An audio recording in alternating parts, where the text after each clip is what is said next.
Hei, sveiki! Prieks redzēt jūs Dravā. Esmu biškopis Andris Akmans, Vidzemes augstākajos pakalnos un dravoju Gaiziņkalnā.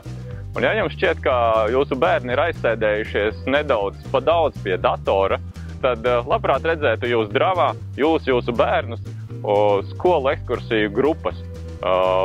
Tāpēc gribu realizēt projektu, kur iegādājamies 45 bērnu bišu kostīmus un 5 pieaugušo pavadošam personāliem. Pilnībā drošībā varētu visi doties Dravā, izpētīt, kas tad notiek reālajā dzīvē, stropos, kā rodas medus, ziedputekšņi un kas zied mūsu bioloģiski daudzveidīgajās Dravās. Es domāju, ka tas būs aizraujošs piedzīvojums jūsu bērniem, klasēm un arī ģimenēm. Tā kā laipni lūgti.